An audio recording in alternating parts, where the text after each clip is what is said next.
نحمده ونصلي على رسوله الكريم اما بعد فاعوذ بالله من الشيطان الرجيم بسم الله الرحمن الرحيم ما آتاكم الرسول فخذوا وما نهاكم عنه فانتهوا صدقت یا رب العالمین۔ میرے انتہائی واجب الاحترام معزز سامعین کرام، السلام علیکم ورحمۃ اللہ وبرکاتہ۔ آپ دیکھ اور سن رہے ہیں ہمارا ہیپی لائف چینل، اور میں ہوں آپ کا میزبان مولانا مفتی سید عبید اللہ شاہ۔ پیارے سامعین و ناظرین، امید کرتا ہوں کہ آپ جہاں بھی ہیں خیر و عافیت سے ہوں گے، اور میں آپ تمام حضرات کے لیے دعا گو ہوں کہ اللہ تعالیٰ آپ کو پیار و محبت والی، صحت و سلامتی والی اور پاکیزہ زندگی عطا فرمائے۔ اللہ تعالیٰ آپ کی تمام الجھنوں کو، تمام پریشانیوں کو، بالخصوص اللہ تعالیٰ آپ کی تمام گھریلو الجھنوں کو، اور اللہ تعالیٰ آپ کی تمام مالی الجھنوں کو اپنے فضل و کرم سے دور فرمائے، آمین۔ پیارے سامعین و ناظرین، آج جس موضوع پر میں آپ کے سامنے ویڈیو بنا کر پیش کروں گا وہ بہت ہی اہم موضوع ہے۔ بہت ساری ہماری بہنوں نے، ہمارے بھائیوں نے ہمیں لکھا ہے اور لکھتے رہتے ہیں اور سوال پوچھا ہے کہ ہم طرح طرح کے وظائف کرتے ہیں، ایک وقت پر دو تین وظائف پڑھتے ہیں اور لگاتار کرتے ہیں، مسلسل کرتے ہیں، لیکن ان کا کوئی ثمرہ ظاہر نہیں ہوتا۔ بسا اوقات وہ ہمارے وظائف ہمیں کارگر اور مؤثر نظر نہیں آتے، ان سے ہمیں کوئی فائدہ حاصل نہیں ہوتا۔ اس کی کیا وجہ ہے؟ تو آج میں جس موضوع پر ویڈیو بناؤں گا وہ اس کا جواب ہے کہ ہم وظائف کرتے ہیں اور اس کے اثر کیوں ظاہر نہیں ہوتے، یا ان کے اثرات ظاہر ہوتے ہیں لیکن ہمیں پتہ نہیں چلتا۔ تو اس موضوع پر بہت ہی اہم ویڈیو بنا کر میں آپ کے سامنے آج رکھوں گا، پیش کروں گا۔ تو پیارے سامعین و ناظرین، میری ہر ویڈیو کے آغاز میں آپ سے درخواست ہوتی ہے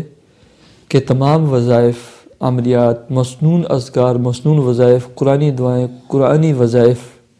پڑھنا، پڑھانا، کرنا، یہ موقوف ہوتے ہیں فرائض کی ادائیگی کے اوپر۔ آپ فرائض نماز، رزق کے حلال کے ساتھ 5 وقتی نماز کی پابندی کریں،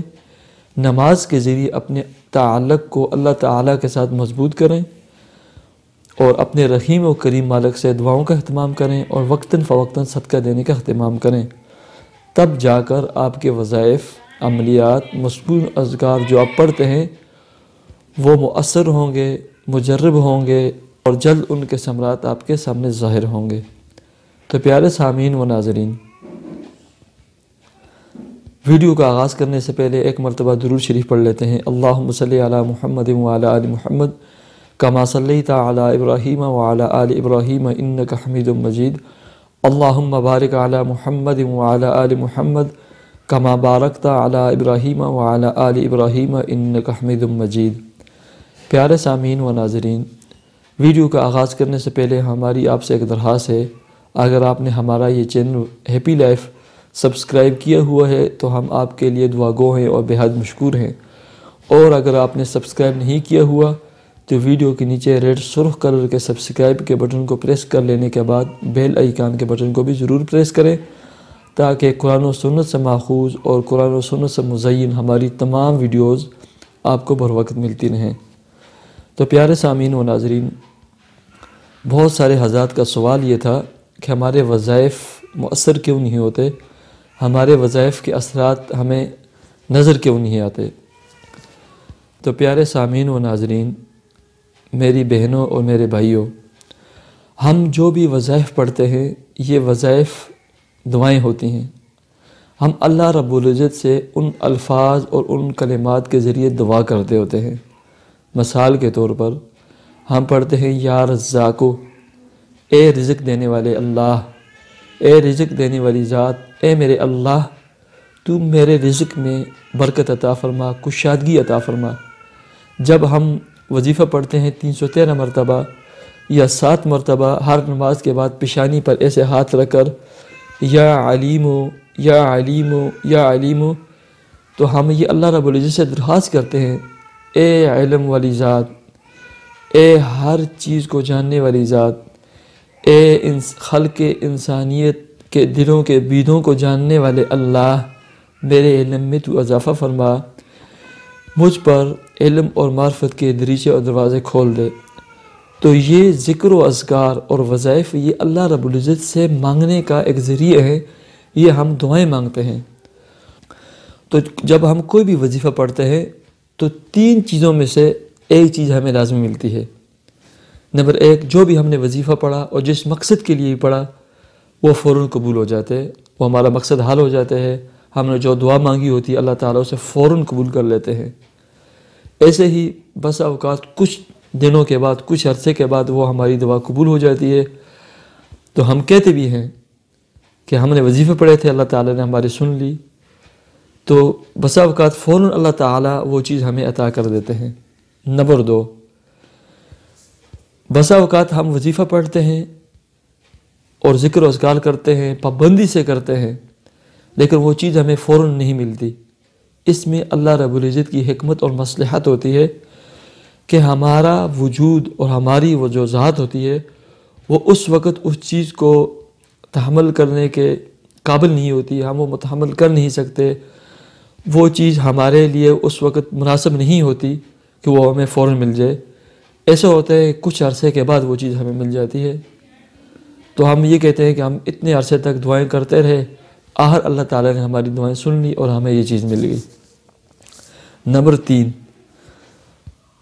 ہم جو وظائف پڑھتے ہیں، جو چیزیں اللہ تعالیٰ سے مانگتے ہیں، دعائیں کرتے ہیں ان وظائف کے ذریعے،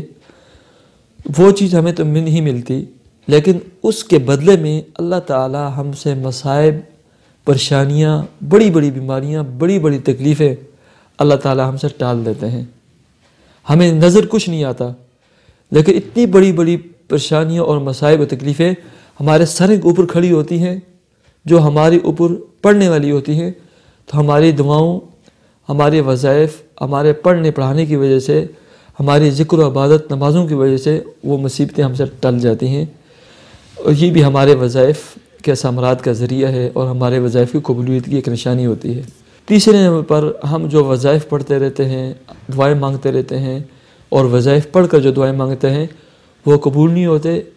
یہ سب ہر چیز قبول ہوتی ہے، ہم جو بھی وظیفہ پڑھتے ہیں، جو بھی دعا کرتے ہیں، ہماری کوئی ایسی دعا، کوئی ایسا وظیفہ نہیں ہے جو قبول نہیں ہوتا، یہ قبول ہوتے ہیں، لیکن یہ آخرت کے لیے ذخیرہ ہو جاتے ہیں۔ حدیث پاک میں آتا ہے، حدیث پاک کا مفہوم ہے کہ قیامت والے دن انسان جب اپنی نیکیوں کے ڈھیر دیکھے گا، اتنی زیادہ نیکیاں، تو وہ سوال پوچھے گا کہ یا اللہ تعالیٰ یہ نیکیاں کہاں سے آ گئیں، یہ اتنے سارے نیکیاں، یہ نیکیوں کے انبار اور نیکیوں کے ڈھیر کہاں سے آ گئے؟ تو جواب دیا جائے گا یہ دنیا میں مانگی ہوئی آپ کی دعائیں ہیں، یہ دنیا میں کیے ہوئے آپ کے وظائف کا ثمرات ہیں، یہ دنیا میں آپ کے کیے ہوئے جو وظائف ہے، وظائف کے ذریعے جو آپ نے دعائیں مانگی تھی، یہ ان کا ثمرہ اور نتیجہ ہے۔ اسی طرح دوسرے حدیث میں آتا ہے کہ جب انسان ان نیکیوں کے انبار اور نیکیوں کے ڈھیروں کو دیکھے گا تو تمنا کرے گا کاش کہ میری دنیا میں کوئی دعا بھی قبول نہ ہوئی ہوتی اور اس کے نتیجے میں مجھے آج یہ نیکی مل جاتی۔ تو میرے عزیزان محترم، میری بہنوں اور میرے بھائیوں، اگر ہم یہ سوچیں کہ ہمارے وظائف قبول نہیں ہوتے، بخدا ہمارے تمام وظائف قبول ہوتے ہیں، بشرطے کہ مسنون وظائف ہوں، قرآن و سنت کے مطابق ہوں، شریعت مطہرہ کے مطابق ہوں۔ دعاؤں جب ہم نماز کے اہتمام کرتے ہیں اور اس کے ساتھ جب ہم وظائف پڑھتے ہیں، جس دنیا میں ہم کہتے ہیں نا یہ سونے پر سہاگا ہے، تو یہ وظائف نماز کے ساتھ ساتھ سونے پر سہاگا ہے۔ آپ یقین کریں کہ میں خود بھی وظائف پڑھتا ہوں، وظیفے کرتا ہوں، بالخصوص میں 3 ایسے وظیفے پڑھتا ہوں جو پڑھ کر صرف و صرف اپنے ناظرین اور سامعین کے لیے دعا کرتا رہتا ہوں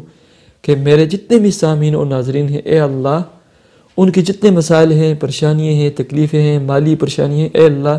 اپنے فضل و کرم سے اور میرے اس عمل اور وظیفے کی برکت سے وہ دور فرما۔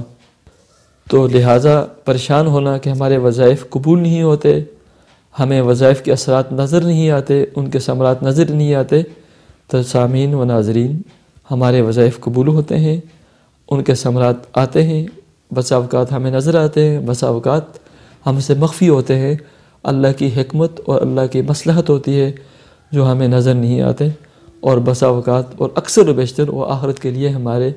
اور آخرت میں ہمارے لیے نیکیوں کے ذخیرے کی صورت میں، انبار کی صورت میں وہ جمع ہو جاتے ہیں۔ تو آج کی ہماری یہ ویڈیو تھی، بہت سارے ہمارے سامعین ناظرین کا یہ سوال تھا اور ان کا میں نے جواب دیا۔ اللہ تعالی ہمیں جو کچھ پڑھا اور سنا اس پر عمل کی توفیق عطا فرمائے۔ اپنا خیال رکھیں، نماز کا اہتمام کریں، اور جو آپ وظائف پڑھتے ہیں وہ مسلسل کرتے رہیں۔ ہمیں اجازت دیجیے، اللہ حافظ۔